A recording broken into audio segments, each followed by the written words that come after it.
Hi hello வணக்கம். Welcome to Vinay marketing. இன்றைக்கி நம்ம பார்க்க போகிற லேண்டு எங்கேன்னு பார்த்தீங்கன்னா, ராசிபுரங்க. அதாவது சேலம், நாமக்கல் ராசிபுரம். ராசிபுரத்தில பார்த்தீங்கன்னா, ராசிபுரம் ஓல்டு பஸ் ஸ்டாண்ட்லேருந்து கடைவீதி தெருன்னு சொல்லுவாங்க. இதுதான் நீங்கள் வந்த உடனே ராசிபுரம் என்ட்ரன்ஸ் ஆன உடனே உள்ளே வர ஒரே ரோடு, பெரிய 40 அடி ரோடு கடைவீதி தெருன்னு சொல்லுவாங்க.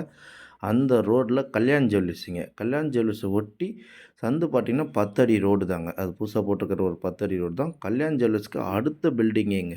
பக்கத்து பில்டிங்கே. ஒரு பக்கா கமர்ஷியலான இடங்க. சுத்திரும் கல்யாண் ஜுவல்லர்ஸ் மெயின் ரோட்ல பார்த்தீங்கன்னா, ஒரு ஸ்கொயர் ஃபீட் 20,000 போதுங்க ஒரு ஸ்கொயர் ஃபீட்டு. பட் நாம அந்த ரேட் சொல்லல. சந்துல இருக்கிறதுனால ஒரு ஸ்கொயர் ஃபீட் வந்து ரூ. 6,000 சொல்றோம். லேண்டோட ஏரியா 1500 ஸ்கொயர் ஃபீட்டுங்க. கிழக்கு பார்த்த மாரிங்க. வீட்டுக்கு எந்த ஒரு ரேட்டும் கிடையாதுங்க. ஃபுல்லா பழைய வீடு. Demolish condition. வேணுனா டெமாலிஷ் கூட பண்ணி குடுத்துர்றோம். உள்ள ஒரு தனி கிணறு இருக்குங்க. நல்ல தண்ணி 2 சர்வீஸ் இருக்குங்க. வீட்டுக்குள்ள 2 சர்வீஸ் 2 டைப் ஆஃப் வீடு மாரி வச்சிருக்கோம். ஒட்டு செவுரு தான். நீங்க பின்னாடி பார்த்தீங்கன்னா, துபாய் சுந்தர்ன்னு அந்த கடையோட அட்டாச்மெண்ட் ஆகுங்க. இதுதான் அதனுடைய ரோடு. கரெக்ட்டா ஒரு 30 அடி டூ 50 அடிங்க. அடுத்தது வந்தோனே நேரா சைட்டுக்கு வந்துரலாம். ஒரு குடோன் பர்ப்பஸ்க்கு எனக்கு சேலம் ராசிபுரத்தில கடைவீதியில ஒரு இடம் வேணும்னா இதுதாங்க. ஃபர்தர் டீட்டெயில் வந்து ஸ்க்ரீன்ல உள்ள நம்பருக்கு கான்டாக்ட் பண்ணுங்க. நன்றி, வணக்கம்.